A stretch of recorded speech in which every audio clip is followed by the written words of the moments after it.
Sir, ಅಂದರೆ ನಮ್ಮ ಮಹಿಳೆಯರು ಕೂಡ ಆಗಿನ ಸಂದರ್ಭದಲ್ಲಿ ಸಾಕಷ್ಟು ಸಾಹಿತ್ಯಿಕವಾಗಿ ಸೇವೆಯನ್ನು ಮಾಡಿದ್ದಾರೆ ಅನ್ನುವಂಥದ್ದನ್ನು ನಮ್ಮ ವೀಕ್ಷಕರಿಗೆ ತಿಳಿಸ್ಕೊಟ್ಟಿದ್ದು ತುಂಬ ಉತ್ತಮವಾದಂಥ ಮಾಹಿತಿ ಆಗಿತ್ತು ಸರ್. ಸರಿ, ಈಗ ತಾವು ಹಾಲುಮತ ಸಾಹಿತ್ಯ ಸಾಂಸ್ಕೃತಿಕ ಅಧ್ಯಯನದ ಅದರದ್ದು ಒಂದು ತಾವು ಸಂಚಾಲಕರು ಕೂಡ ಆಗಿದ್ದೀರಿ. ಈಗ ಅದು ಸುಮಾರು 18 ವರ್ಷ ಆಯಿತು ಪ್ರಾರಂಭ ಆಗಿ. ಅದರಲ್ಲಿ ಕೂಡ ಸಾಕಷ್ಟು ಸಾಹಿತ್ಯಿಕ ಕಾರ್ಯಚಟುವಟಿಕೆಯನ್ನು ಮಾಡಿದ್ದೀರಿ. ಸೊ ಅದರ ಕುರಿತು ತಿಳಿಸಿಕೊಡೋದಾದರೆ ಸರ್. ಹಾಲುಮತ ಅಂತಂದರೆ ಕುರುಬ ಸಮುದಾಯ ಅಂತ ನಾವೇನು ಇವತ್ತು ಇದ್ದಾರಲ್ಲ, ಪರ್ಯಾಯವಾಗಿ ಹಾಲು ಮತಸ್ಥರು, ದನಗಾರರು ಅಂತೇಳಿ ಬೇರೆ ಬೇರೆ ರೀತಿಯಾಗಿ ನಮ್ಮ ಕರ್ನಾಟಕದಲ್ಲಿ, ಭಾರತದಲ್ಲಿ ಬೇರೆ ಬೇರೆ ರೀತಿಯಿಂದ ಆ ಸಮುದಾಯವನ್ನು ಕರೀತಾರೆ. ಈ ಹಾಲುಮತ ಸಾಹಿತ್ಯದ ಬಗ್ಗೆ ನನಗೆ ಆಸಕ್ತಿ ಬರಲು ಮುಖ್ಯವಾದಂಥ ಕಾರಣ ಏನಂತಂದರೆ 2005ರಲ್ಲಿ ನಮ್ಮ ಹಸ್ತಪ್ರತಿ ಶಾಸ್ತ್ರ ವಿಭಾಗದಿಂದ ಗದಗಿನ JT ಕಾಲೇಜಿನಲ್ಲಿ ಒಂದು ಕಾರ್ಯಕ್ರಮ ಇತ್ತು. ಆ ಕಾರ್ಯಕ್ರಮಕ್ಕೆ ಅಂದಿನ ಕುಲಪತಿಗಳಾಗಿರ್ತಕ್ಕಂಥ BA ವಿವೇಕ್ ರೈ ಅವರು ಆ ಕಾರ್ಯಕ್ರಮದಲ್ಲಿ ಭಾಗವಹಿಸಿದರು. ವಾಪಸ್ ಹಂಪಿಗೆ ಬರುವ ಸಂದರ್ಭದಲ್ಲಿ ಅವರ ಜೊತೆಗೆ ಬಂದೆ ನಾನು ಕಾರಿನಲ್ಲಿ.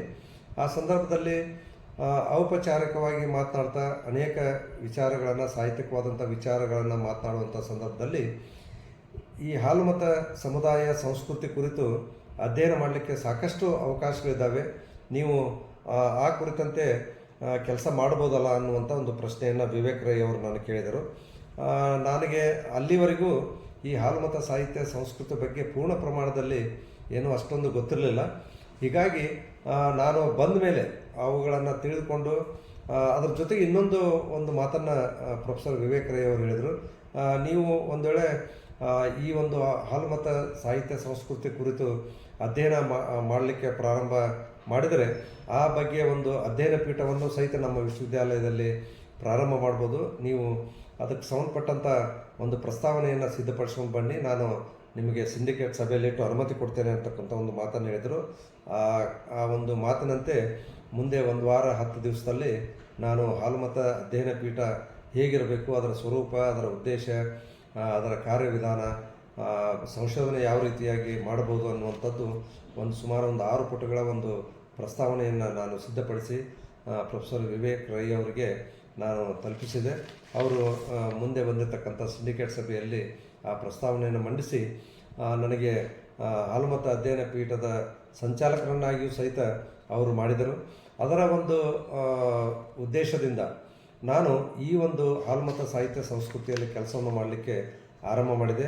ಅದಕ್ಕೂ ಪೂರ್ವದಲ್ಲಿ 2003ರಲ್ಲಿ ಟಗರಪವಾಡ ಅಂತಕ್ಕಂಥ ಒಂದು ಗ್ರಂಥವನ್ನು ಗುರುಗಳಾಗಿರ್ತಕ್ಕಂಥ ಡಾಕ್ಟರ್ MM ಕಲಬುರ್ಗಿ ಅವರ ಜೊತೆಗೂಡಿ ನಾನು ಆ ಒಂದು ಹಸ್ತಪ್ರತಿ ರೂಪದಲ್ಲಿರ್ತಕ್ಕಂಥ ಕಾವ್ಯವನ್ನು ಪರಿಷ್ಕರಿಸಿ ಪ್ರಕಟ ಮಾಡಿದ್ವಿ. ಹೀಗಾಗಿ ಈ ಒಂದು ಹಾಲುಮತ ಸಾಹಿತ್ಯ ಸಂಸ್ಕೃತಿ ಕುರಿತು ಅಧ್ಯಯನ ಮಾಡಲಿಕ್ಕೆ ಸಾಕಷ್ಟು ಅವಕಾಶಗಳಿದ್ದಾವೆ ಅನ್ನುವಂಥದ್ದು ತಿಳಿದು ಬಂತು. ಮುಂದೆ ಹಾಲುಮತ ಅಧ್ಯಯನ ಪೀಠ 2006ರಲ್ಲಿ ಆರಂಭವಾಯಿತು.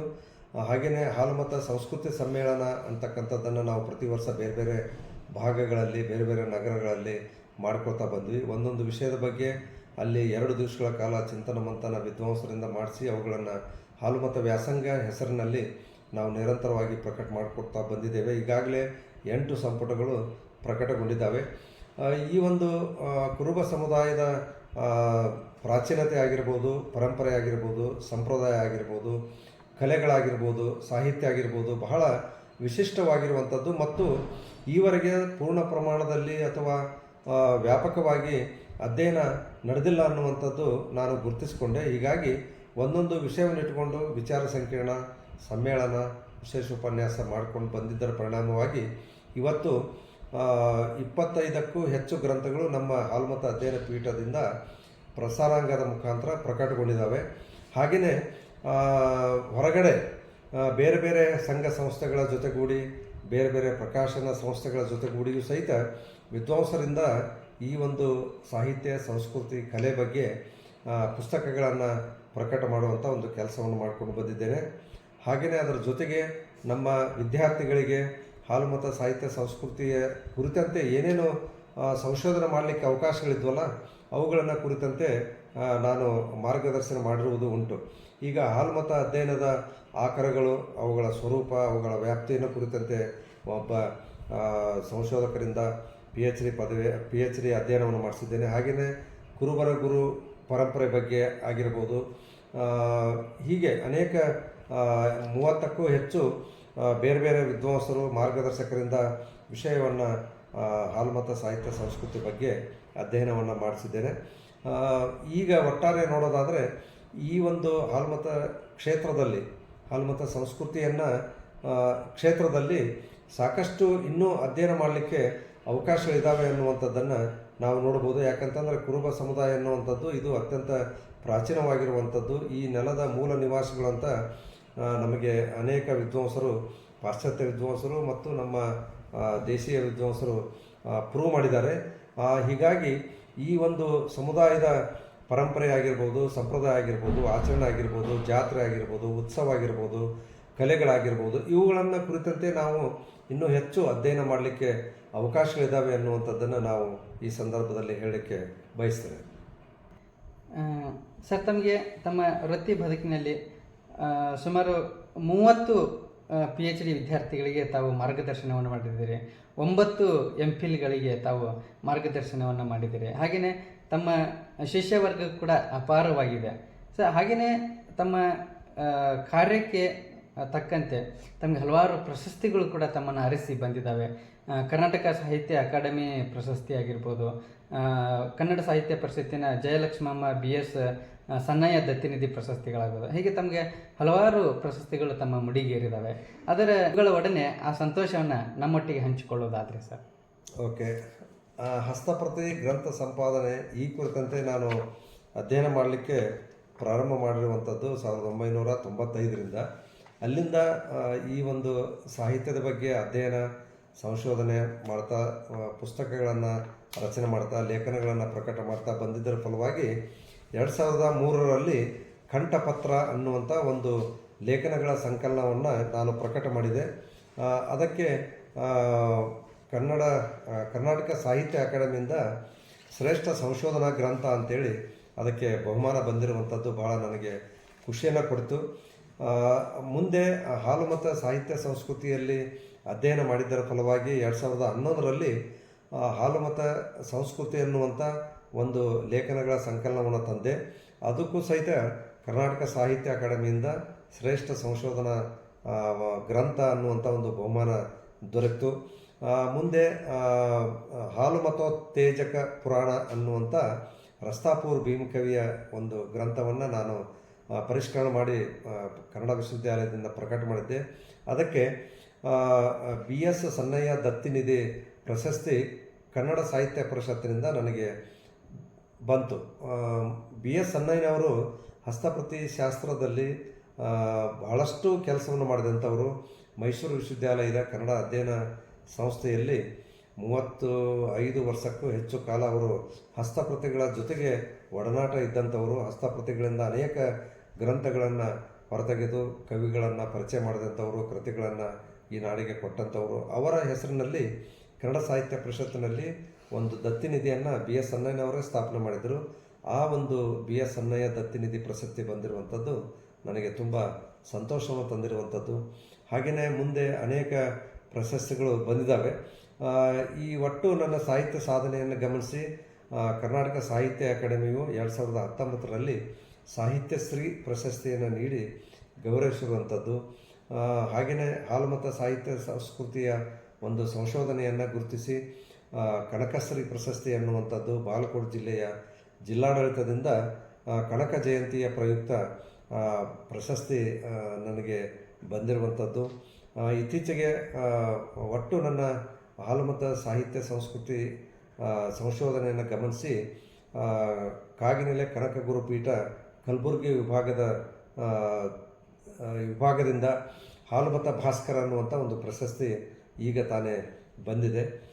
ಹೀಗೆ ನಾವು ಪ್ರಯತ್ನಪಟ್ಟು ಪರಿಶ್ರಮದಿಂದ ಕೆಲಸವನ್ನು ಮಾಡ್ತಾ ಹೋದರೆ ಪ್ರಶಸ್ತಿಗಳು ನಮಗೆ ಸಹಜವಾಗಿ ಬರ್ತಾ ಹೋಗ್ತವೆ. ಅದರಿಂದ ನಮಗೆ ಇನ್ನೂ ಹೆಚ್ಚು ಕೆಲಸ ಮಾಡಲಿಕ್ಕೆ ಸಂತೋಷವಾಗ್ತದೆ ಮತ್ತು ಜವಾಬ್ದಾರಿಯೂ ಸಹಿತ ಹೆಚ್ಚಾಗ್ತದೆ. ಈ ಕ್ಷೇತ್ರದಲ್ಲಿ ಇನ್ನೂ ನಾನು ಕೆಲಸ ಮಾಡಬೇಕನ್ನುವಂಥ ಒಂದು ಹುಮ್ಮಸ್ಸು, ಹುರುಪು ಇದರಿಂದ ಬರ್ತದೆ ಅನ್ನುವಂಥ ಒಂದು ಮಾತನ್ನು ಈ ಸಂದರ್ಭದಲ್ಲಿ ಹೇಳಲಿಕ್ಕೆ ಬಯಸ್ತೇನೆ.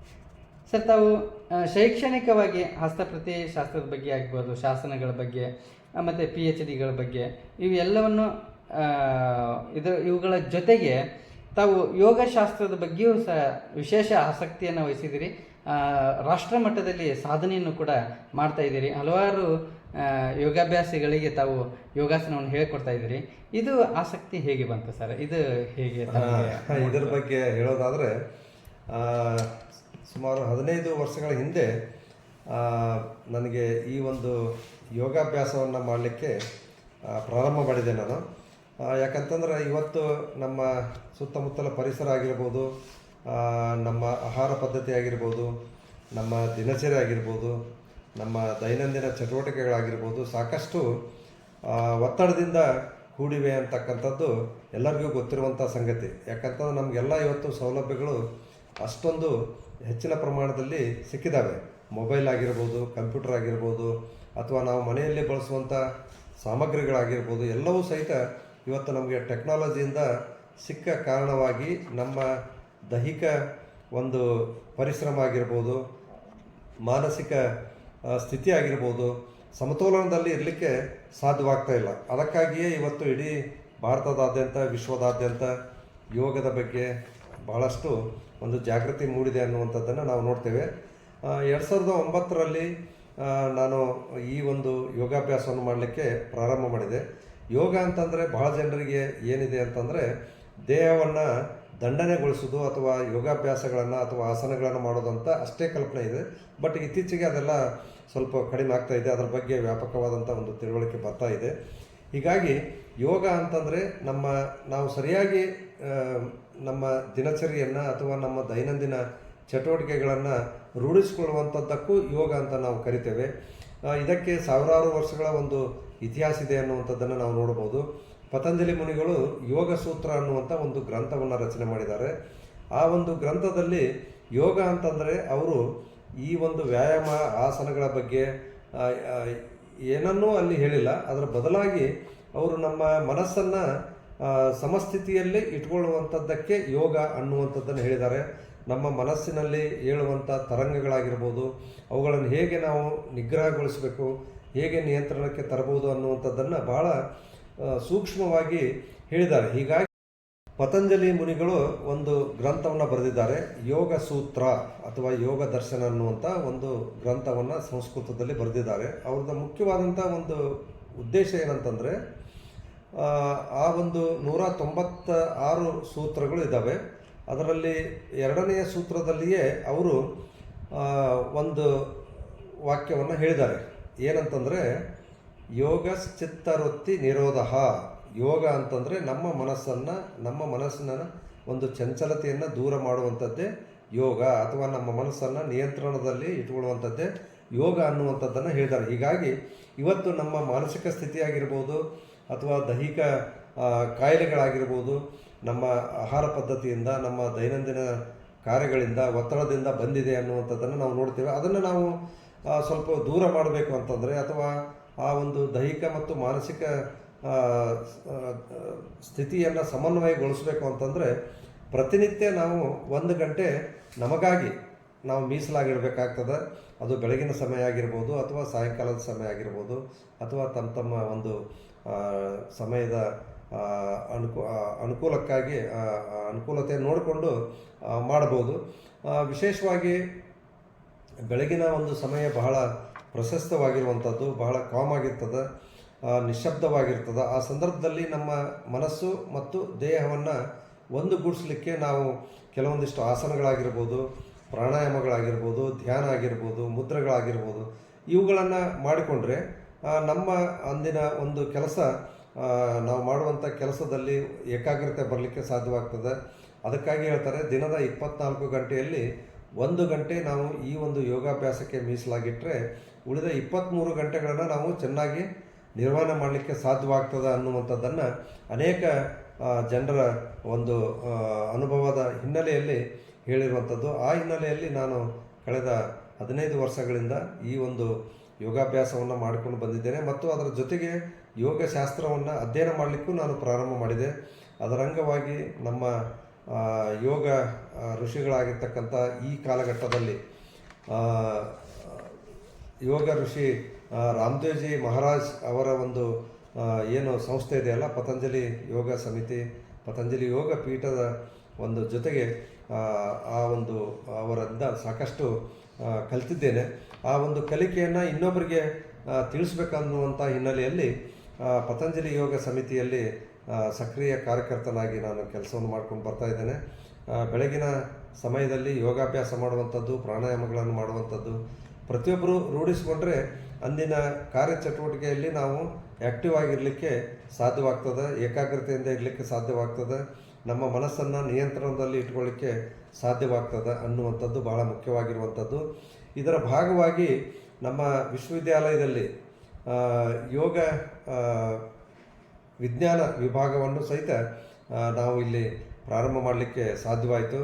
ಅಂದಿನ ಕುಲಪತಿಗಳ ಒಂದು ಮಾರ್ಗದರ್ಶನ ಪ್ರೋತ್ಸಾಹದಿಂದ 2019ರಲ್ಲಿ ಡಿಪ್ಲೊಮಾ ಕೋರ್ಸ್, ಸರ್ಟಿಫಿಕೇಟ್ ಕೋರ್ಸ್ ಮತ್ತು ಸ್ನಾತಕೋತ್ತರ ಕೋರ್ಸ್ಗಳನ್ನು ಆರಂಭ ಮಾಡಲಿಕ್ಕೆ ನನಗೆ ಅವಕಾಶ ಸಿಕ್ತು.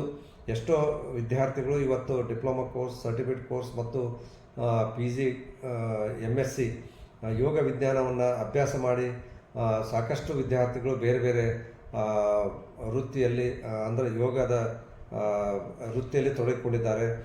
ಕೆಲವರು ಉನ್ನತವಾದಂಥ ಅಧ್ಯಯನವನ್ನು ಮಾಡ್ತಾ ಇದ್ದಾರೆ. ಇವೆಲ್ಲವೂ ಸಹಿತ ಈ ಒಂದು ಯೋಗದ ಒಂದು ಅಭ್ಯಾಸದಿಂದ ಸಾಧ್ಯವಾಗಿದೆ ಅನ್ನುವಂಥದ್ದನ್ನು ಈ ಸಂದರ್ಭದಲ್ಲಿ ಹೇಳಲಿಕ್ಕೆ ಬಯಸ್ತೇನೆ. ಮತ್ತು ಈ ರೀತಿಯಾಗಿ ಸಾಮೂಹಿಕವಾಗಿ ನಾವು ಯೋಗಾಭ್ಯಾಸ ಮಾಡೋದರಿಂದ ನಮಗೆ ಅನೇಕರ ಒಂದು ಪರಿಚಯ ಆಗ್ತದೆ, ನಮ್ಮ ಮನಸ್ಸು ಪ್ರಫುಲ್ಲವಾಗಲಿಕ್ಕೆ ಸಾಧ್ಯವಾಗ್ತದೆ. ನಾವು ಸಹಿತ ಬಹಳ ಸಾಮಾಜಿಕವಾಗಿ ಏನಾದರೂ ಸೇವೆಯನ್ನು ಮಾಡಬೇಕು ಅನ್ನುವಂಥ ಒಂದು ಭಾವನೆ ನಮ್ಮಲ್ಲಿ ಬೆಳೀತದೆ. ಅದರ ಭಾಗವಾಗಿ ನಾವು ಇವತ್ತು ವಿಜಯನಗರ ಜಿಲ್ಲೆಯಲ್ಲಿ ಈ ಒಂದು ಪತಂಜಲಿ ಯೋಗ ಸಮಿತಿಯ ಒಂದು ಸಂಘಟನೆಯಲ್ಲಿ ನಾನು ಸಹಿತ ಸೇವೆಯನ್ನು ಮಾಡಲಿಕ್ಕೆ ಸಾಧ್ಯವಾಗಿದೆ ಅನ್ನುವಂಥದ್ದನ್ನು ಈ ಸಂದರ್ಭದಲ್ಲಿ ಹೇಳಲಿಕ್ಕೆ ಬಯಸ್ತಾ ಇದ್ದೇನೆ. ಕೃಷ್ಣ ಅವರು ಸಾಧಕರ ಸುದ್ದಿ ಅನ್ನುವಂಥ ಒಂದು ಚಾನಲನ್ನು ಆರಂಭಿಸಿದ್ದಾರೆ. ಆ ಒಂದು ಚಾನಲ್ ಚೆನ್ನಾಗಿ ನಡೆಯಲಿ ಅಂತೇಳಿ ನಾನು ಹಾರೈಸ್ತೇನೆ.